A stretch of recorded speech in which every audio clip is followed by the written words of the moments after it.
Imagine standing on a familiar Pacific shoreline. The air is crisp, the tide seems distant, and the rhythm of the ocean feels predictable. Then, without a single tremor of the earth, the horizon shifts. A 16-foot wall of white water roars over the sea wall, turning coastal roads into rivers and swallowing beaches whole. From the rugged cliffs of Big Sur to the misty shores of Washington, the west coast is under siege. But here is the shocker: this isn't a tsunami. It's something far more deceptive, far more common, and right now, far more dangerous. Scientists are sounding the alarm on the most treacherous surf event in years. But why are these monster waves striking with almost zero visual warning? And what happens to those who decide to look the ocean in the eye? The trap: why sneaker waves are terrifying. On beaches from Sonoma County to the Olympic Peninsula, the shoreline has officially become a danger zone. We aren't just seeing big waves, we are witnessing a mechanical anomaly of nature. Most beachgoers are used to local wind waves that hit every 5 to 8 seconds. You can time them. You can predict them. But these are long-period swells. The interval between these crests can be 15, 20, or even 22 seconds. That silence between the waves is a deadly trap. It makes the ocean look calm, enticing families and photographers to walk out onto the dry sand or jetties. Then, the energy arrives.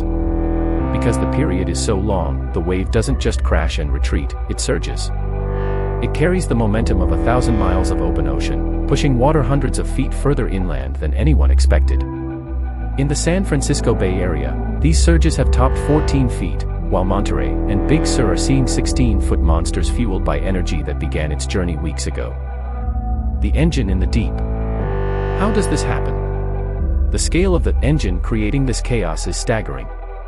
Thousands of miles out in the dark Pacific, deep low-pressure systems, some stretching over 1,000 miles across, are churning. These are massive atmospheric machines fueled by the jet stream and atmospheric rivers of tropical moisture. When intense winds blow over a vast, uninterrupted stretch of water, a distance known as the fetch, they transfer an unthinkable amount of energy into the sea. This energy doesn't just move water up and down, it builds a deep sea pulse. This December, a series of these lows remained anchored in the North Pacific, acting like a giant plunger pushing water toward the west coast. By the time these swells reach us, they are broad, organized, and relentless. High-tech defense, the data behind the warning. You might wonder how we see these invisible monsters coming. The answer lies in a high-tech web of offshore sensors. Dozens of moored buoys, operated by the National Data Buoy Center, act as our first line of defense.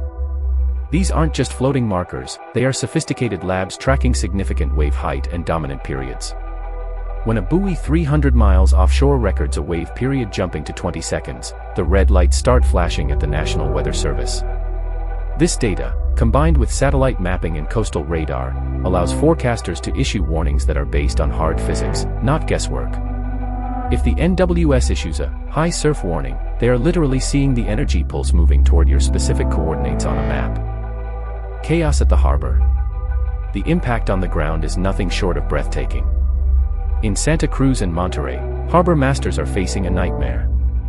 Waves are breaking over jetties, snapping moorings like toothpicks, and tossing unsecured vessels onto the docks. In Oregon, the landscape is being reshaped overnight, entire dunes are collapsing, and footpaths that have existed for decades are simply gone.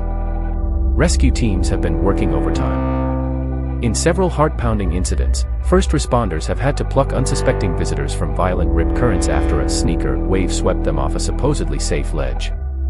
The message from officials is blunt: the ocean is currently closed for your safety. The tsunami myth. As dramatic footage of flooded parking lots and underwater highways goes viral, the word tsunami starts trending. It's a natural reaction to such violence, but the truth is actually scarier. A tsunami is a rare, seismic event. What we are seeing now is a weather-driven monster, and it happens every winter. This isn't a rare anomaly, it is the raw power of the Pacific's seasonal cycle. The danger isn't just the height of the wave, it's the momentum. Even a 2-foot surge of long-period water has enough force to sweep a grown man off his feet and drag him into a 50-degree ocean. The golden rule. The Pacific is a beautiful, relentless force, but right now, it is reclaiming its territory. As extreme weather patterns intensify, These hazardous surf events are becoming more frequent and more powerful.